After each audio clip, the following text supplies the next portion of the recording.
tomar cuidado com o paciente que tem alguma disfunção renal, tem que tomar um pouquinho de cuidado aí. E justamente o quê?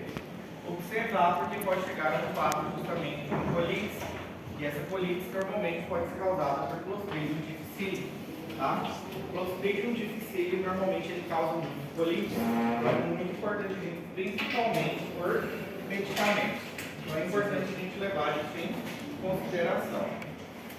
A azitromicina é outro fármaco que a gente vai falar aqui, que é muito famosa azitro. Observem que aqui vem 6 comprimidinhos na caixinha também. Normalmente aqui funciona assim, são 6. Então a gente passa para o paciente tomar por 6 dias. Certo? Então ela também é um semissintético da eritromicina, tem um amplo espectro também, funciona super bem. Certo?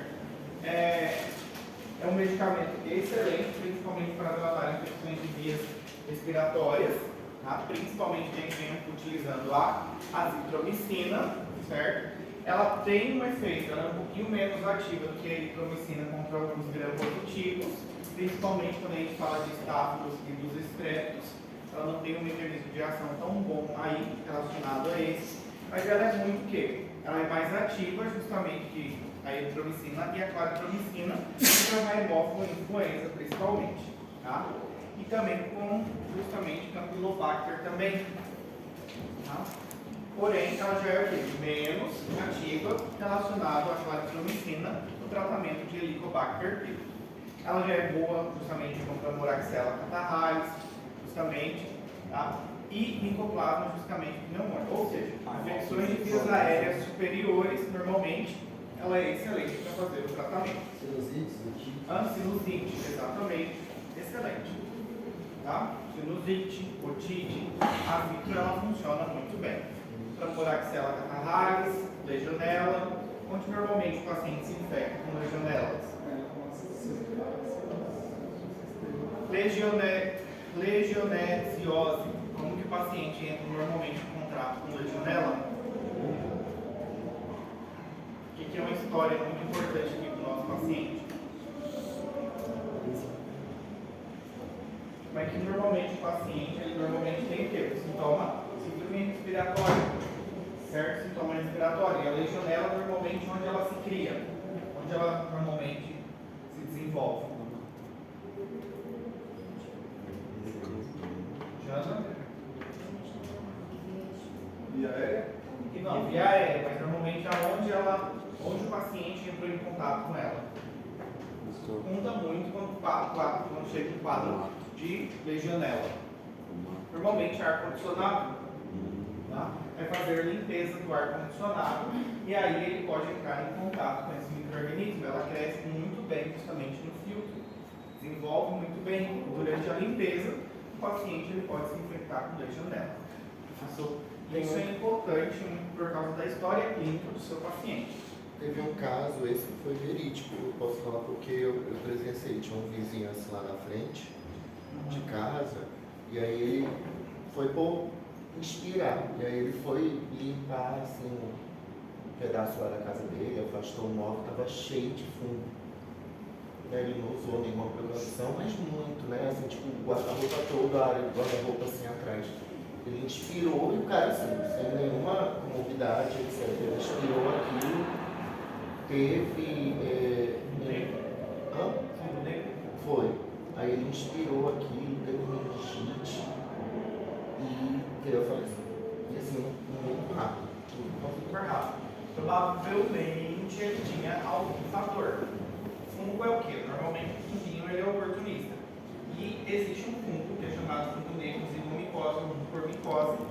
Ele é um fungo que normalmente ele fica nas frutas, ele pode ficar na parede e ele cresce também o quê? Uma coloração muito escura, ele solta uma pigmentação muito escura.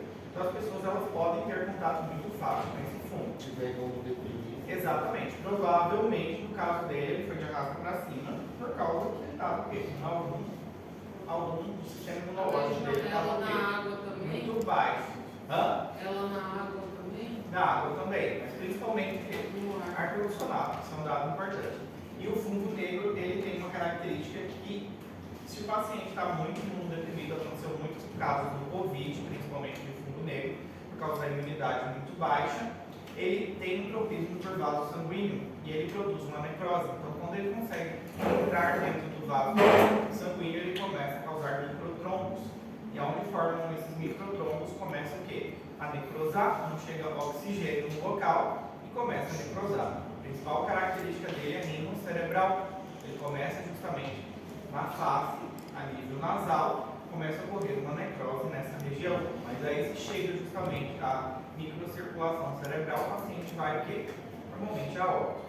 Quadros também de ingestão, por exemplo, vai lá no mercado, vê uma uvinha, eu quero testar se essa uva é doce, não está justamente o quê? Com a imunidade boa nesse dia, resolve o quê? Consumir a uva do mercado, e lá, por exemplo, poderia ter um funguinho. Aí, justamente lá nos vasos mesentéricos, pode causar esses trombos. E aí vai o quê? Te arrasta para cima, chega lá, ou para baixo no caso, né? Porque foi comendo uma uva, infelizmente vai o quê? Arrasta para baixo, né? No mercado. Eu trabalhava numa regional no estado onde eu vim, e aí eu acompanhava muitas notificações de óbito, né? Depois do Covid, ano passado, muitos pacientes morreram por infecção pulmonar com fungo. Era muito alto, maior que uma bactéria. Sim, bactéria. Eu percebi Principalmente isso. paciente oncológico. Paciente, porque o sistema oncológico já está lá no pé. Aí fazer profecia pro Covid, além da quimio, Sim. a gente fazia a profilaxia pro Covid, né? Aí pegava fungos. Bem dizer, não tinha sistema imunológico. Né? Mais bem 5 Covid, etc. Aí vinha a abertura resistente, bactéria MDR. Tinha resistência já, daí acabava com o tempo.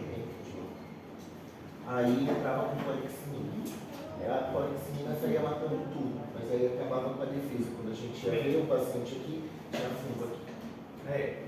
Esse é o problema. Aí tinha que entrar com antifúngico também. Mas quando entra com antibiótico, antifungo, aí O correto é. Mas Era muito rápido. eu falo pra você que a maioria dos médicos também não sabe tratar. Porque teve gente que morreu na época do Covid por falta do médico saber justamente. mas nesse caso, entra com antibiótico e antifungo juntos, ou trata primeiro um, depois o outro? Normalmente a gente faz o quê? Se o paciente, por exemplo, começou com uma febre, está lá no UTI, começou com uma febre, o que a gente tem que fazer? A gente já entra de forma empírica com o quê? Com antibiótico, e já entra com antifúngico também, faz o quê? Um hemocutivo. Solicita um hemocutivo para ver o que tem ali no paciente. Aí você já entra já com um antifúngico também. Você não sabe se ali provavelmente pode ser uma sepsis justamente por um fungo. Então a gente tem que entrar já e já fazer o tratamento, senão o paciente vai embora. E a maioria dos médicos tem dificuldade de fazer diagnóstico com fungos, né? Tem. Quando já vai observar, o paciente está muito mal. Porque na faculdade, querendo ou não, existe uma negligência muito grande relacionada ao fungo. Não dá muita importância a estudar os funguinhos. E aí, justamente, é onde tem muito erro. Fora também que é baixa a cobertura de medicação para fungos, né? É baixo, não tem muito opção. A gente tem somente o quê? Qual que é mais utilizado em caso? Itraconazol, né? Mas em caso de grave, o que a gente utiliza? Itraconazol, né? Pode ser, mas principalmente a anfotericina B. B, Para né? funguinho, quando é sistêmico, é o gatilho que a gente Mais tem. anfotericina. É justamente a anfotericina B. Essa a gente utiliza, certo? O problema é isso, tá? Muitos médicos não sabem como lidar com o paciente, muitas vezes é complicado. E os funguinhos, eles são oportunistas. Esses dias chegou um cliente lá, que estava em outro farmacêutico, e ele tinha passado um medicinal e ele estava com o médico não conseguiu diagnosticar. E a perna dele tomada, e o paciente, o médico passou para ele uma pomada com betazol. E estava muito nítido que era um herpes, porque ele falou que já estava com aquilo, já tinha bastante tempo e queimava, doía muito. E ele chegou na farmácia e ia comprar medicação errada e ia continuar com a dor, ele era diabético, hipertenso, não foi Queria dar alta para ele. a gente começou a perguntar, né? Ou arrasta pra baixo, né? A gente começou a perguntar, e ele foi, se eu posso mostrar para vocês, ele tirou a calça, né? Ele tirou a perna dele um pouco mais. A gente viu logo. Aí teve que mudar tudo, né? Mas é uma região da perna. Essa parte A aqui. coxa interna, É. normalmente normalmente herpes. Então, muito, dá para ver muito nítido. Poderia ser por herpes simples mesmo, tipo 2, relação sexual. Então, e ele já tinha um mês que estava Ele assim. jovem, Não, senhor, ele tinha quase, acho que em torno de 55 anos. que normalmente, dependendo da situação, passa o quê? O herpes tipo 2, tá? Os principais locais do órgão genital, também justamente o quê? Na coxa, na casa dela, justamente na coxa, parece muito. As feridas da pessoas também localizadas, né? Totalmente diferente. E normalmente elas aparecem mais aonde? Na espalda, justamente nas costas, aqui em tronco que aparece normalmente herpes. Queima muito, tem gente Depende se você não tem que relação sexual, com preservativo, alguma coisa, já não sei. perguntamos, ele falou que não, que ele é casado, ele é o comentário dele. Ele é o quê? Só que é casado, só tem relação com a esposa. A não ser que a esposa tenha relação fora. A esposa não manifestou data, não Ele falou A esposa estava junto? não.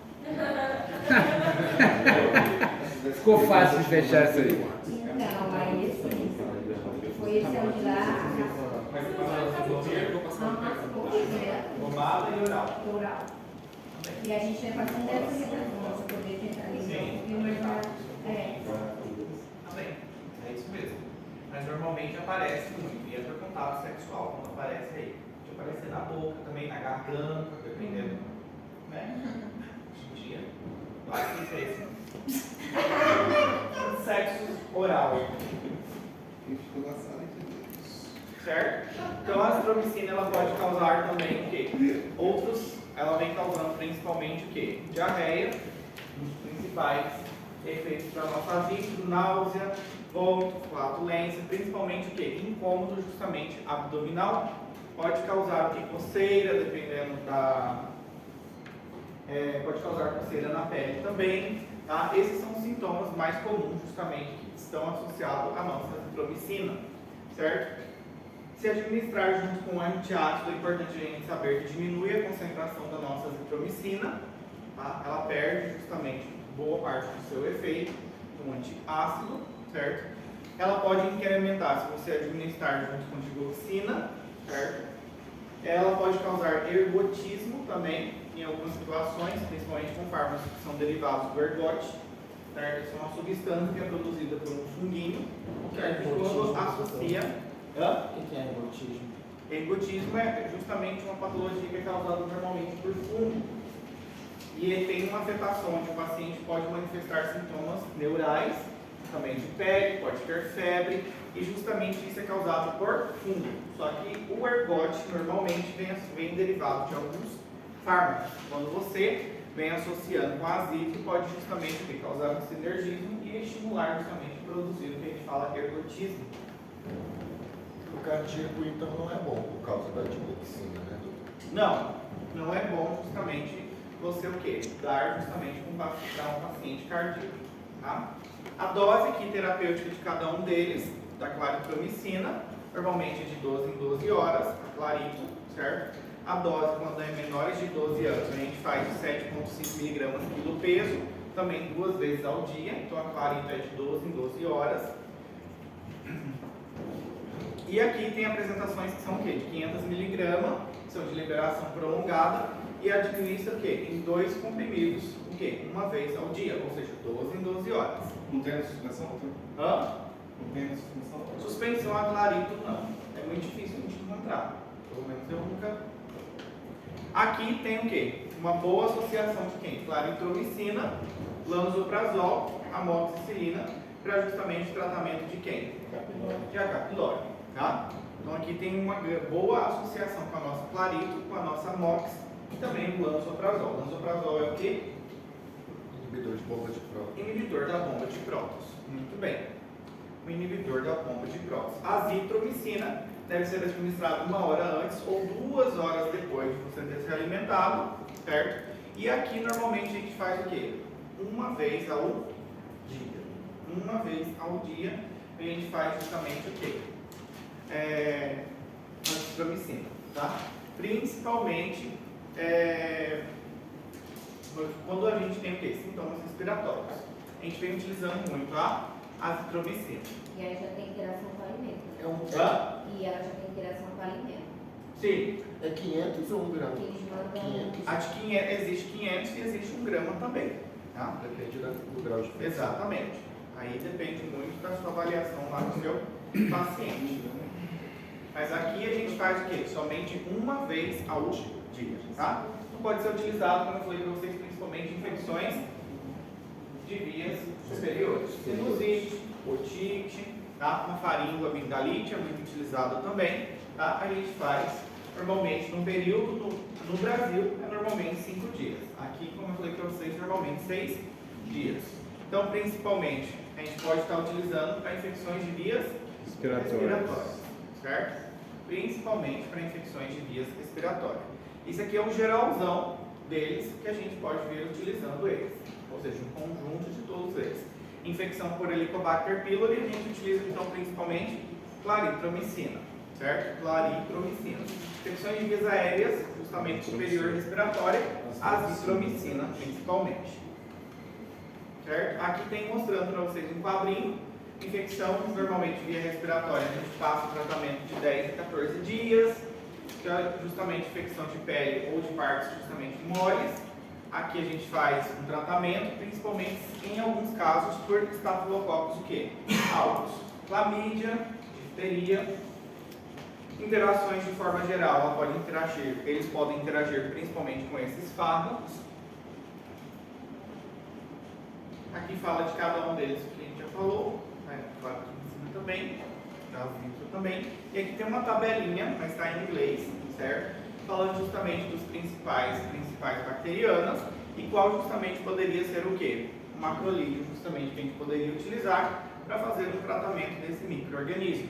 E normalmente aqui também vem falando o quê? A dosagem e por quantos dias a gente pode o quê? Fazer. É uma tabelinha muito interessante, coloquei para que vocês possam depois dar uma olhadinha, certo? Por hoje é só, podem ir aproveitar o feriado.